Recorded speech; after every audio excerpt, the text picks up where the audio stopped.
பிரகஸ்பதின்னு சொல்லக்கூடிய தேவர்களின் குருவாக கருதக்கூடிய குரு பகவானை ராசி அதிபதியாக கொண்ட, அதாவது அனைத்து தேவர்களுக்கும் குருனாக்க அது இவர் தான். ஞானம், வேதம், கல்வி, ஆசீர்வாதம், ஆன்மீகம், செல்வம் எல்லாத்தையும் வழங்கக்கூடியவர் இவர். இவரை அதிபதியாக கொண்ட தனுசு ராசிக்காரர்களுக்கு நிலைமை இப்ப என்னவோ ரொம்ப படுமோசமா தான் போயிட்டு இருக்கு. ஒரு எட்டு எட்டு வச்சா 10 எட்டு பின்னாடி போய் நிக்கிற மாதிரி இருக்கு. என்னமோ தெரியல, எங்க போனாலும் எதுவுமே சரிப்பட்டு வரல. எங்க போனாலும் நிம்மதி இல்லை. குடும்பத்துல எடுத்தாலும் சரி சண்டை சச்சரவு, கணவன் மணி உறவுமே சிறப்பா இல்லை, பிள்ளைகளாலுமே தொல்லை, பெற்றோர்களால ஆரோக்கிய குறைபாடு, தேவையில்லாத வீண் செலவு, வரைய செலவு, நட்பு வட்டம் சரியில்லை. நிறைய பேர் பார்த்தீங்கன்னாக்கா நம்ப வச்சு ஏமாத்தி கொண்டிருக்கிறார்கள். ஸோ இப்போ தனுசு ராசி என்ன பண்ணணும்? இலக்கு கரெக்டா இருக்கு, நம்ம நல்லவங்களா இருக்கோம், நம்முடைய செயல்பாடு சிறப்பா இருக்கு, ஆனா எங்கேயோ ஒரு தப்பு நடக்குது அப்படின்னு யோசிக்கக்கூடிய நிலைமைக்கு வந்துட்டோம். ஆனா இதுக்கு முன்னாடிலாம் பார்த்தோம்னாக்க நம்ம குறி வச்சா இற விழணும் அப்படிங்கிற மாதிரி நினைச்சதை நம்ம அடைஞ்சிருவோம். அதாவது சோறு தண்ணி இல்லாம உழைச்சு தன்னுடைய தேவைகளுக்காக எல்லாத்தையும் தியாகம் பண்ணக்கூடியவங்க இவங்களா இருந்தாங்க. பல பேருக்கு வழிகாட்டக்கூடியவங்களும் இவங்களே. இப்படிப்பட்ட தனுசு ராசிக்காலுக்கு நியாயம், தர்மம், நமக்குன்னு ஒரு இலக்கு, அதுக்குன்னு ஒரு ஒழுக்கம், இந்த மாதிரி தனக்கான ஒரு கொள்கையை வடிவமைச்சுட்டு அதன்படி வாழ்க்கையை நகர்த்தக்கூடிய உங்களுக்கு இப்ப புரியாத புதிரா இருக்கக்கூடிய உங்க வாழ்க்கைக்கு 2 நபர்கள் பொறுப்பேற்கிறாங்க. தம்பி, உன் வாழ்க்கையை நல்ல வகையில மாத்தி கொடுக்குறேன். சொல்லப்போனா அந்த பதிவு பார்த்தீங்கன்னாக்கா தனுசு ராசிகளுக்கு புரியாத நிறைய விஷயங்களை புரிய வைக்க போகுது. அதாவது ஆத்மகாரகன்னு சொல்லக்கூடிய சூரிய பகவானும், அது உலகத்தில் கூடிய எல்லா உயிர்களும் சக்தியை தரக்கூடியவர்.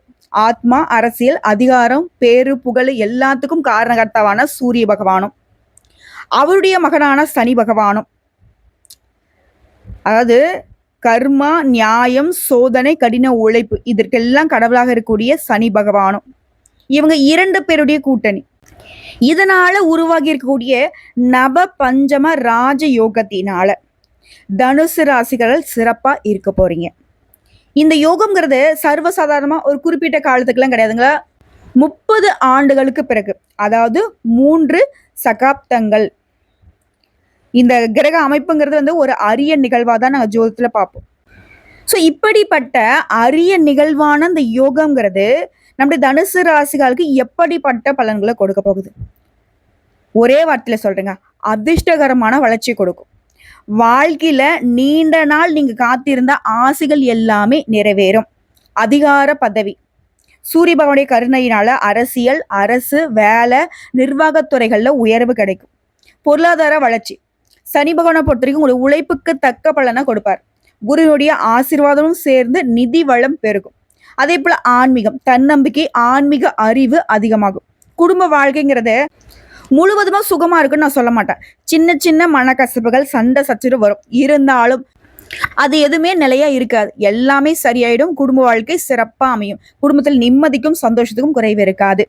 அதே போல வெளிநாட்டு வாய்ப்புகள், சனி பகவான் மற்றும் சூரிய பகவானுடைய சந்திப்புங்கிறது புதிய வணிக மற்றும் வெளிநாட்டு லாபங்களை கொண்டு சேர்க்கும். இப்போ நவபஞ்ச ராஜகம் தரக்கூடிய குறிப்பிட்ட பலன்களை சொல்றேன், கேட்டுக்கோங்க. கல்வியில, உயர்கல்வியில, ஆராய்ச்சி துறைகள்ல இருக்கவங்களுக்குலாம் பிரகாசமான வாழ்க்கை.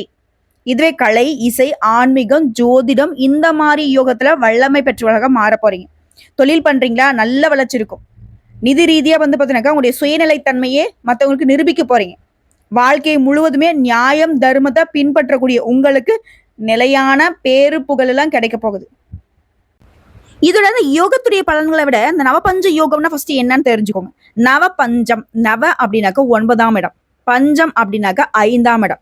உடைய ராசி ஜாதகத்துல பஞ்சமஸ்தானமும் நவஸ்தானமும் ஒரே கிரகத்தினால வலு பெறுவதனால இந்த ராஜயோகம் உருவாகி இருக்கு.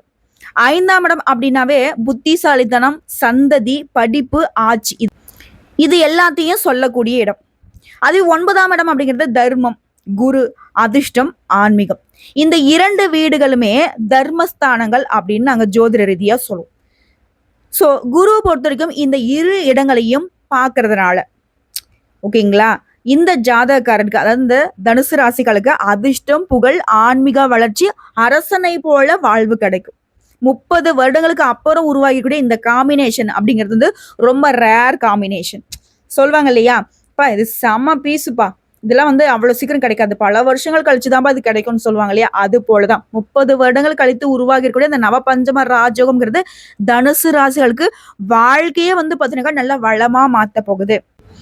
அதிகாரத்தின் சொந்தக்காரனான சூரிய பகவான் புகழ், தந்தை, கண்ணியம், அரசு, பேரு, புகழ, ஆட்சி இது எல்லாத்துக்கும் சொந்தக்காரரா. இவர் வந்து ஒருத்தனுடைய ஜாதகத்துல வலிமையா இருந்துட்டாலே அந்த நபர் வந்து ராஜயோக வாழ்க்கையை பெறுவார். இப்போ அவர் கூட வந்து பாத்தீங்கன்னாக்க குரு பகவான் சேர்ந்திருக்கிறது உங்களுக்கு எப்படிப்பட்ட யோகம்னாக்க தர்மஸ்தானத்தோடு சேரக்கூடிய அதிகாரபூர்வ உயர்வு, ஒரு தலைமை குணம் உங்களுக்கு கிடைக்கும். இதுல சனி பகவானை பொறுத்த வரைக்கும் கர்மா, சோதனை, பொறுமை, நீதி. இவரை பொறுத்தவரைக்கும் வாழ்க்கையில நீங்க எந்த அளவுக்கு உழைக்கிறீங்களோ அந்த அளவுக்கு உயர்வை கொடுக்கக்கூடியவரா நிக்கிறார். உங்களை வந்து சோதனைகளை கொடுப்பாரே தவிர்த்து உங்களை வந்து வேதனைக்கு உள்ளாக்க மாட்டாரு. சூரிய பகவானை பொறுத்த வரைக்கும் முழுவதுமா உங்களுக்கு வந்து பாதுகாப்பை கொடுக்குறாரு, வெளிச்சத்தை கொடுக்குறாரு, அதிர்ஷ்டத்தை கொடுக்குறாரு.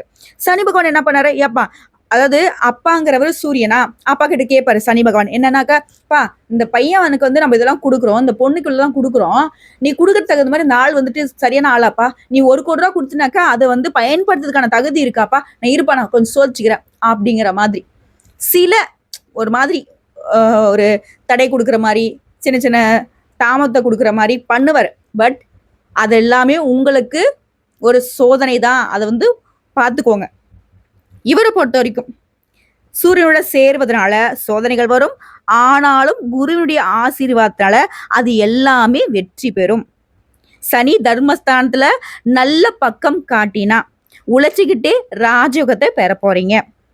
இதோட குருவை பொறுத்த வரைக்கும் யாரு, ஞானம், செல்வம், வேதம், தர்மம், ஆன்மீகம், குரு தத்துவம். ஜோதிடத்துல குரு தாங்க எல்லா ராசிகளுக்கும் உண்மையான அதிர்ஷ்டத்தை கொடுக்கக்கூடியவர்.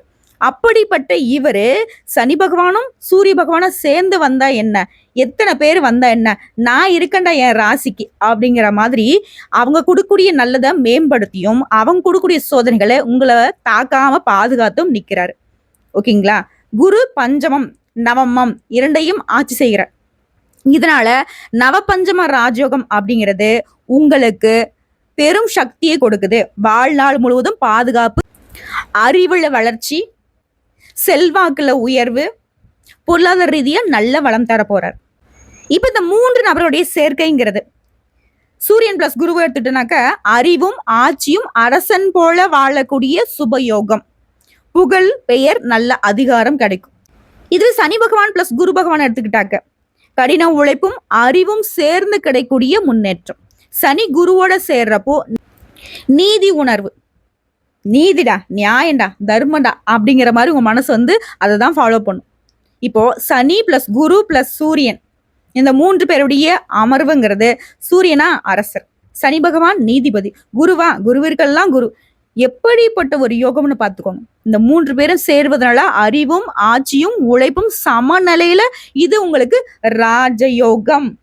வாழ்க்கையில சில சோதனைகள் இருந்தாலும் அந்த சோதனைகள் எல்லாமே உங்களை மேம்படுத்தி கொள்ள உயர்ந்த நிலைக்கு உங்களை கொண்டு செல்வது உறுதிங்கிறத தெளிவுபடுத்துது. சுருக்கமா சொல்றேன் கேட்டுக்கோங்க தனுசு ராசிக்காரங்களே, உயர்ந்த கல்வி அடைவீங்க, வெளிநாட்டு வாய்ப்புகள் அமையும், ஆன்மீகத்துல அறிவை பெறுவீங்க, பதவி உயர்வு கிடைக்கும், தொழில் செய்றீங்களா வளர்ச்சி கிடைக்கும், குடும்ப வாழ்க்கை சிறப்பா இருக்கும், பேரு புகழ், மற்றவங்களை வழிநடத்தக்கூடிய திறன் எல்லாமே மேம்பட போகுது. சுருக்கமா சிறப்பா சொல்றேன் கேட்டுக்கோங்க. மற்றவர்கள் எல்லாரும் ஆச்சரியப்படக்கூடிய அளவுக்கு அதிர்ஷ்டகரமா வாழ போறீங்க, வலுவா இருக்க போறீங்க. சனியை பொறுத்த வரைக்கும் யாரு, யமனுடைய சகோதரன், குரு தேவகுரு, சூரிய பகவான் அரசர். இவங்களால வாழ்க்கைங்கிறது உங்களுக்கு சிறப்பா இருக்க போகுது. ஓகேங்களா. இப்போ இந்த சிறப்பான பலன்களை நீங்க வந்து முழுமையா அனுபவிக்க இந்த 3 நபர்கள் தான் காரணம் இல்லையா. ஸோ இவங்களுக்கான பரிகாரம் சொல்றேன், நோட் பண்ணிக்கோங்க. சனி பகவானை பொறுத்த வரைக்கும் சனிக்கிழமைகள்ல நவகிரகங்கள்ல வீற்றக்கூடிய சனீஸ்வர பகவானுக்கு கருப்பு வஸ்திரம் சாற்றி எள்ளெண்ணெயால விளக்கேத்தணும். அதே போல கருப்பு துணி, உளுந்து, இரும்பு இதெல்லாம் இல்லாத ஏழை எளிய, அதாவது வறியவர்கள்னு சொல்லுவோம் இல்லையா, அவங்களுக்கு தானம் கொடுக்கறது உங்களுக்கு சனி பகவான் கிட்ட கருணை பார்வையை வாங்கி கொடுக்கும். அதே போல சனி பகவானுடைய இடத்துல இருந்து நான் சொல்லக்கூடிய இந்த மந்திரத்தை 108 முறை சொல்லணும். ஓம் சம் சனிச்சராய நமக. ஓகேங்களா. முடிஞ்சா சனி பகவானுக்கு உகந்த நாட்கள்ல திருநள்ளாறு சனீஸ்வர பகவானுடைய கோயிலுக்கு போயிட்டு வழிபாடு செஞ்சுட்டு வாங்க. இது ஏன் அப்படின்னா, சனி பகவானுடைய சோதனையில் ஏதாவது உங்களுக்கு இருந்துச்சுன்னா முன்னேற்றத்துக்கு தடையில்லாம இருக்க சனி பகவானை போய் நம்ம சமாதானப்படுத்திட்டு வர அமைப்பு தான். அடுத்து சூரிய பகவானுக்கான பரிகாரம். தினமும் காலையில சூரிய பகவானுடைய உதயத்தின் போது கிழக்கு திசை நின்று தாமிர கலசத்துல நீர் நிரப்பி சூரியனுக்கு அர்ப்பணிக்கிறோம். ஸோ அப்பொழுது அவரை பார்த்து ஓம் சூரிய பகவானே போற்றி போற்றி இந்த மந்திரத்தை 108 முறை சொல்றது சிறப்பு. ஞாயிற்றுக்கிழமைகள்ல சிவபெருமானுடைய ஆலயத்துக்கு போயிட்டு சிவலிங்கத்தில் சூரியன் வழிபாடு சிறப்புங்க. இதனால உங்களுக்கு கண்ணியம், அதிகாரம், உடல் நலம், தந்தையுடைய ஆசீர்வாதம் எல்லாமே சிறப்பா அமையும்.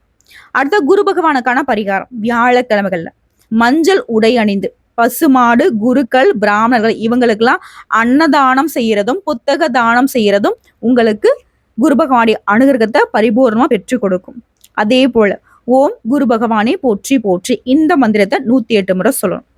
இதோட வள்ளி, அன்னை சரஸ்வதி, தட்சிணாமூர்த்தி வழிபாடு உங்களுக்கு சிறப்பான பலன்களை கொடுக்கும். ஸோ இதன் காரணமா கல்வி, செல்வம், ஆன்மீக ஞானம், சந்ததி வளர்ச்சி எல்லாமே கிடைக்கும். இதையடுத்து உங்களுக்கு அதிர்ஷ்டம் தரக்கூடிய நிறங்கள், எண்கள், திசைகள் சொல்றேன், இதையும் நோட் பண்ணிக்கோங்க. அதிர்ஷ்டகரமான நிறங்கள்னு பார்த்தீங்கன்னாக்கா மஞ்சள், ஆரஞ்சு, தங்க நிறம், கருப்பு கலந்த நீல நிறம். கருப்பு கலந்த நீல நிறங்கிறது சனி பகவானுடைய நன்மைக்காக. இதுவே அதிர்ஷ்டம் தரக்கூடிய எண்கள் 3, 6, 9. 3 அப்படிங்கிறது குரு பகவானுடைய எண். சூரிய பகவானை பொறுத்த வரைக்கும் 1ங்க, சனி பகவானை பொறுத்த வரைக்கும் 8. இந்த 3 எண்களுமே நீங்க வந்து சேர்த்துக்கலாம். அதே போல அதிர்ஷ்டம் தரக்கூடிய திசைகள் கிழக்கு சூரியன், வடகிழக்கு குரு. இந்த 2 திசைகள் உங்களுக்கு அதிர்ஷ்டகரமான திசைகள். அதிர்ஷ்டகரமான ரத்தினங்கள்னு பார்த்தீங்கன்னாக்கா புஷ்ப ராகம் குரு பகவானுடைய நிலையை வலுப்படுத்த, நீலமணி சனி பகவானுடைய பரிகாரத்துக்கு. இது வந்து உங்களோட ராசி நட்சத்திரத்துக்கு பரிசோதனை பண்ணி போட்டுக்கோங்க. தவிர்க்க வேண்டிய விஷயங்கள்னு பார்த்தீங்கன்னாக்கா பெரியவங்க, தந்தை, குருக்கள் மீது மரியாதை இல்லாம நடந்துக்கிறது பண்ணக்கூடாது. அதே போல பொய் சொல்றது, சதி வேலை பண்றது, ஊழல் பண்றது, இது எதுவுமே சனி பகவானுக்கும் சரி சூரிய பகவானுக்கும் சரி பிடிக்கவே பிடிக்காத விஷயம். 2 பேரும் நினைச்சா உங்களை வந்து ஒழிச்சு கட்டிடுவாங்க. ஸோ இதனால நீதியும் தர்மத்தையும் காக்கணும். சனிக்கிழமை மற்றும் வியாழக்கிழமைகள்ல கண்டிப்பா அசைவ உணவுகளை தவிர்க்கணும். தவறான பேச்சு இதெல்லாம் வந்து மறுத்தே ஆகணும். அதே போல தீயர்களுடைய நட்பு ஒழிச்சு கட்டிடுங்க. சோம்பலா இருக்கிறது, இப்பெல்லாம் அப்புறம் உழைச்சிக்கலாம் அப்படிங்கிற மாதிரி உழைப்பை புறக்கணித்தல், இதெல்லாம் வந்து சனி பகவானுக்கு பிடிக்கவே பிடிக்காத விஷயம். நான் முன்னாடியே சொல்லிட்டேன், என்னதான் குரு பகவான் பாதுகாப்பு கொடுத்தாலும், சூரிய பகவான் அள்ளி அள்ளி கொடுத்தாலும், சனி பகவான் உங்களை வந்து அப்படியே கண்காணிச்சுட்டே இருப்பார். அதனால சோம்பலையும் விட்டுருங்க, உழைப்பையும் மேற்கொள்ளுங்க. தொடர்ந்து நீங்க பின்பற்ற வேண்டிய ஆன்மீக வழிமுறை அப்படின்னா, வாரத்துக்கு 1 முறை விஷ்ணுவுடைய சகஸ்கர நாமத்தை பாராயணம் பண்ணணும். அதே போல தட்சிணாமூர்த்தி வழிபாடு குருவுடைய ஆசீர்வாதம் பெறுவதற்காக சனிக்கிழமைகள்ல உங்களால் முடிஞ்சா திருநள்ளாறு சனி பகவானுடைய கோயிலுக்கு போயிட்டு தரிசனம் பண்ணிட்டு வாங்க. சூரிய பகவானை ஆராதனை பண்ணணும். காலையில சூரிய நமஸ்காரம், சூரியனுடைய காயத்ரி மந்திரம் படிக்கிறது சிறப்பு. அன்னதானம் பண்றது, கல்விக்கு தானம் பண்றதெல்லாம் உங்களுடைய அதிபதியை மகிழ்விக்கக்கூடிய செயல்பாடு. சரிங்களா? எதை எடுத்து இந்த வழிபாடெல்லாம் நீங்க செய்றீங்க, உங்களுக்கு என்ன பலன் கிடைக்குங்கிறத சொல்றேன். சனி பகவானை பொறுத்த வரைக்கும் சோதனைகளை கொடுத்து உங்களுக்கு வளர்ச்சிக்கான அடித்தளத்தை நல்லா பேஸ்மெண்ட்டை வந்து ஸ்ட்ராங்கா பண்ணி கொடுத்துருவார். சூரிய பகவான் என்ன பண்றாரு? கண்ணியம், அதிகாரம், அரசாங்க வேலை, அரசியல்ல, நிர்வாகத்துறைகள்ல உங்களுக்கு அதிர்ஷ்ட வாய்ப்புகள். குருவை பொறுத்த வரைக்கும் ஞானம், வியாபாரம், கல்வி, ஆன்மீகம் எல்லா துறைகளிலுமே உங்களை மேம்படுத்தி விடுவார். ஒட்டுமொத்தமா மேக்ஸ் ஸ்டூடெண்ட் மாதிரி அதிர்ஷ்டம் பிளஸ் கடின உழைப்பு ஈக்குவல் டு ராஜயோகம். ஸோ இந்த ஃபார்முலா உங்களுக்கு வாழ்நாள் முழுவதும் வளம் தரும். புரியுதுங்களா? அதாவது தனுசு ராசிக்காரங்களே, நீங்க வில்லாளி, உண்மையை அடைய போராடுறவங்க, சுதந்திரத்தை விரும்பக்கூடியவங்க. பிறவி குணம்னு பார்த்தோம்னாக்க நல்ல மனசுக்காரங்க, கருணை உள்ளம் கொண்டவங்க, நீதிக்கும் நேர்மைக்கும் கட்டுப்பட்டவங்க, அறிவாளிங்க. வாழ்க்கையில எவ்வளோ கஷ்டம் வந்தாலும் சரி அதுலேருந்து மீண்டு உயர்வை நோக்கி பயணம் பண்ணக்கூடியவங்க. உங்களுடைய அதிபதியால அதிர்ஷ்ட வாழ்க்கைங்கிறது முழுவதும் துணையாக நிற்குது. பட் மற்றவர்களுடைய நிலைப்பாடு உங்களுக்கு அப்போ கொஞ்சம் ஆட்டம் காட்டிடுது. உங்களை பொறுத்த வரைக்கும் மனநலம் அப்படிங்கிறது திறந்த மனசு, உண்மையை பேசுவீங்க, சுதந்திரமான சிந்தனைக்கு சொந்தக்காரங்க. உடைய பலம் பார்த்தோம்னாக்கா பொறுமை, நம்பிக்கை, ஆன்மீகத்தில் ஆர்வம், கல்வித்திறன், இதை வச்சு வந்துட்டு இது நமக்கு பலம், நம்ம ஏதோ ஒன்று பண்ணிடலாம் அப்படின்னு நினைப்பீங்க. பலம் என்னன்னு பார்த்தோன்னாக்கா நல்லதை மட்டும் பேசுறது, அந்த நல்லதை வந்து எல்லார்ட்டையும் வெளிப்படையாக பேசுறது. இந்த சூதுவாதம் இருக்கக்கூடிய கலியுகத்துல உண்மையை பேசினா உங்களுக்கான இடம் என்ன தெரியுமா? சில நேரம் சண்டை, வாக்குவாதம்லாம் வரும். ஸோ என்ன பண்ணும்? நேரம் காலம் பார்த்து, நெளிவு சுழிவு பார்த்து, அதான் சொல்லுவாங்க இல்லையா, சூழ்நிலைக்கு தகுந்த மாதிரி இருக்க பழகுடா அப்படின்னுவாங்க இல்லையா, அதை கொஞ்சம் தனுசு ராசி பழகிக்கணும். இதோட இந்த நவபஞ்ச ராஜகங்கிறது உங்களுக்கு குடும்ப வாழ்க்கையை பொறுத்த வரைக்கும் அமைதி, ஒற்றுமை, ஆன்மீக சூழல் உருவாகும். மூத்தனுடைய ஆசீர்வாதம் கிடைக்கும். குருடைய அருள் காரணமா வீடே வந்து பார்த்தீங்கன்னா கோயில் மாதிரி ஆன்மீக சக்தி அதிகமாகும். சனி பகவானுடைய அமைப்புங்கிறது உங்களுக்கு சின்ன சின்ன சண்டைகளை கொடுக்கும். ஆனாலும் அது வந்து நிலையா இருக்காது, மறைஞ்சு போயிடும். குடும்ப வாழ்க்கையை பாதிக்காது. திருமண வாழ்க்கையை பொறுத்த வரைக்கும் நல்ல மனசு கொண்ட துணை வந்து உங்களுக்கு கிடைக்கும். திருமண பந்தம் வலுவான உறவா மாறும். சனி பகவான் சோதனை கொடுப்பாரு, ஆனா உறுதியான குடும்ப நிலையை கொடுப்பார். திருமண வாழ்க்கையில ஆன்மீக ஆர்வமும் நம்பிக்கையும் அதிகமாகும். அது தொழில் மற்றும் வேலை ரீதியா சூரியன் பிளஸ் குருவுடைய சேர்க்கையினால நிர்வாகம், அரசாங்க வேலை, டீச்சரா போறது, ஆராய்ச்சி துறைகள்ல பெரிய வாய்ப்புகள் கிடைக்கிறதெல்லாம் உயர்வு தான். கண்டிப்பா சொல்றேங்க, தொழிலையும் சரி வேலையும் சரி வெற்றியாளர்கள் தான். நீங்க ஜெயிச்சு காட்டுவீங்க. சனி வந்து உங்க உழைப்பை வந்து சோதிப்பாரு. நல்ல உழைப்பு போடுங்க, உறுதியான பலன் கிடைக்கும். பிசினஸ்லாம் வந்து பார்த்தீங்கன்னாக்கா பார்ட்னர்ஷிப்பால லாபம் கிடைக்கும். வெளிநாட்டு தொடர்பு வளர்ச்சி கொடுக்கும். பெரிய பதவிகள், நிர்வாக அதிகாரம்லாம் கிடைக்கும். இதை எடுத்த பெருத்த எதிர்பார்ப்பு என்ன? பணவரவு. இந்த நவபஞ்சமா ராஜகம் நிலையான செல்வத்தை கொடுக்கும். சொத்து வாங்குறது, வீடு வாங்குறது, லேண்டு வாங்குறது, முதலீடு பண்றது, இந்த மாதிரி நல்ல பலன்கள் உண்டு. சனி வந்து சில சமயங்கள்ல தாமதத்தை கொடுப்பார். பணவரவு தாமதப்படுத்தி கொடுப்பாரு. ஆனா அந்த நிலையான வருமானம், நிலையான பணம், நிலையான வளர்ச்சி கொடுக்கக்கூடிய அமைப்பு தான். அவர் கொஞ்சம் தாமதப்படுத்தினார் அப்படின்னாவே நீங்க வந்து பரவாயில்ல, அந்த பணம் வந்து நம்மளை விட்டு எங்கேயும் போகாது, நிலைச்சிருக்குங்கிறத உணர்ந்துக்கலாம். திடீர் செல்வ வாய்ப்புகள் குருவால வரும். பங்கு சந்தையில, சொத்துக்களால, திடீர்னு எப்பயாச்சும் ஒரு பொருளை வாங்கி போட்டிருப்பீங்க, அதனால கூட பணம் வரும். அதே போல நண்பர்கள் மற்றும் சமூக வட்டம், உயர் பதவியில் இருக்கக்கூடிய நண்பர்கள் கிடைப்பாங்க. குரு காரணமா ஆதரவான உண்மையான நண்பர்கள் கிடைப்பாங்க. சனி காரணமா பழைய நண்பர்கள் மீண்டும் வந்து உங்களை சந்திப்பாங்க. வாழ்க்கை நிலையை பொறுத்திருக்க வெளிநாட்டு பயணம், உயர்கல்வி வாய்ப்பு, ஆன்மீக குருவுடைய ஆசீர்வாதம் கிடைக்கும். வாழ்க்கை முழுவதுமே நியாயம், தர்மம், அறிவு, இது மூணுமே உங்களுக்கு வலிமை பெறும். உயர்ந்த பதவியில் இருக்கிறவங்க, அறிஞர்கள், தலைவர்கள், நற்பண்பு உள்ளவர்கள்லாம் உங்களை வந்து மதிச்சு நடந்துப்பாங்க. ஒட்டுமொத்தமா அந்த யோகம்ங்கிறது அதிர்ஷ்டத்தை வலுவாக்குது, மன அமைதியை கொடுக்குது, தொழில முன்னெடுத்த கொடுக்குது, வாழ்க்கையில் நிலைத்த தன்மை கொடுக்குது, குடும்பத்துல அமைதியை கொடுக்குது, ஆன்மீக உயர்வை கொடுக்குது. ஸோ ஒட்டு மொத்தமா இந்த யோகம் உங்க வாழ்க்கையை உயர்த்த வந்திருக்கு. குருவுடைய அருள், சூரிய பகவானுடைய ஆட்சி, சனி பகவானுடைய நீதி, மூன்றும் சேர்ந்து உங்க வாழ்க்கையை பொற்காலமாக மாற்றி தரப்போகுது. இப்போ இந்த நவபஞ்ச ராஜகம் தரக்கூடிய அதிர்ஷ்டம் உங்களுக்கு நிலைச்சிருக்கணும்னாக்க வியாழக்கிழமையில குரு வழிபாடு செய்யுன்னு சொல்லிட்டேன். அனுதினமும் சூரிய பகவான் வழிபாடு செய்யுன்னு சொல்லியிருக்கேன். அதே போல சனிக்கிழமையில சனீஸ்வர பகவான வழிபாடு செய்யுன்னு சொன்னேன் இல்லையா? இதோட விநாயகர் வழிபாடு பிளஸ் அன்னதானம் செய்யறது, தட்சிணாமூர்த்தி வழிபாடு செய்யறது பிளஸ் சரஸ்வதி தேவியை வழிபாடு செய்யறது, இந்த தெய்வங்களுடைய அனுகிரகமும் உங்களுக்கு இன்னும் மேன்மையை ஏற்படுத்தும். புரிஞ்சுக்கோங்க, தெரிஞ்சுக்கோங்க, சோம்பலை விடுங்க, பொய் பேசாதீங்க, சதி பேராசையை தவிர்த்துக்கோங்க, தந்தை குரு மூத்தவங்களை மதிச்சு நடந்துக்கோங்க. பொறுமை ரொம்ப ரொம்ப அவசியம். எல்லா விதங்களிலுமே உங்களுக்கு நல்லதே நடக்கும். சகல விதங்கள்லையும் சௌபாகியம் நிலைக்க போகுது. வாழ்த்துக்கள்ங்க. நல்லா இருக்க போறீங்க. ரொம்ப ரொம்ப நல்லா இருக்க போறீங்க. இதோட உங்க ராசி கட்டத்துல குரு பகவான், சனி பகவான், சூரிய பகவான், இந்த 3 கிரகங்களும் எங்கெங்க ஆட்சி பெற்றிருக்காங்க, உங்க லக்ன கட்டத்துல இருந்து எந்தெந்த கட்டங்கள்ல இடம் பெற்றிருக்காங்கிறத கமெண்ட் பாக்ஸ்ல பதிவிடுங்க. அடுத்த பதிவுகள்ல அந்த இடங்களுக்கான பலன்களை சேர்த்து சொல்லுவோம். நன்றிங்க.